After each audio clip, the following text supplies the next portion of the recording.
কোরআনে কারিমে যে সমস্ত নারীর উল্লেখ আছে আমরা একটু জানার চেষ্টা করি সংক্ষেপে। প্রথমেই সবার আগে যার নাম আসে মারিয়াম, যার আলোচনা কোরআনের পৃষ্ঠায় পৃষ্ঠায় পাড়ায় পাড়ায় সুরায় সুরায় রয়েছে, বিভিন্ন জায়গায় জায়গায় আল্লাহ তাআলা করেছেন। সেই মারিয়াম তিনি হলেন গোটা পৃথিবীর কিয়ামত পর্যন্ত আগত আমাদের সকল মা বোনদের জন্য সবচেয়ে উজ্জ্বল উদাহরণ, সবচেয়ে উজ্জ্বল দৃষ্টান্তগুলোর একটি। কোরআনে মারিয়ামের পাশাপাশি আমাদের মা, মুমিনদের মা উম্মুল মুমিনিন নবীপত্নী আয়েশা রাদিয়াল্লাহু তাআলা আনহা, তার সম্পর্কে সূরা নূরে কয়েকটি আয়াতে আল্লাহ রাব্বুল আলামিন আলোকপাত করেছেন। আমরা অনেকে জেনে থাকব আয়েশা রাদিয়াল্লাহু তাআলা আনহার চরিত্রে কালিমা লেপনের অপচেষ্টা এবং ঘৃণ্য কর্ম করেছিল মুনাফিকরা।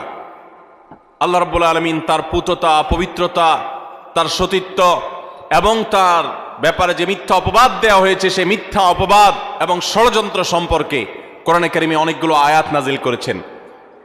একজন নারী তার চরিত্রে কালিমা লেপন করার অপচেষ্টা যখন করেছে কিছু সমাজের ঘৃণ্য পুরুষেরা, মুনাফিকেরা, আল্লাহ রাব্বুল আলামিন তার চরিত্রের পুততা পবিত্রতা প্রকাশ করবার জন্য, ঘোষণা দেবার জন্য কোরআনে কারিমে অনেকগুলো আয়াত নাজিল করেছেন।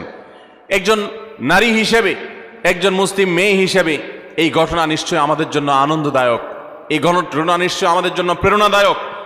কোরআনে কারিমে আল্লাহ রাব্বুল আলামিন ইব্রাহিম আলাইহিস সালামের স্ত্রী হাজেরা এবং সারা আলাইহিমাস সালাতু ওয়াস সালাম, তাদের সম্পর্কে আল্লাহ রাব্বুল আলামিন আলোকপাত করেছেন। নাম সরাসরি উল্লেখ করেননি, কিন্তু আলোকপাত হয়েছে।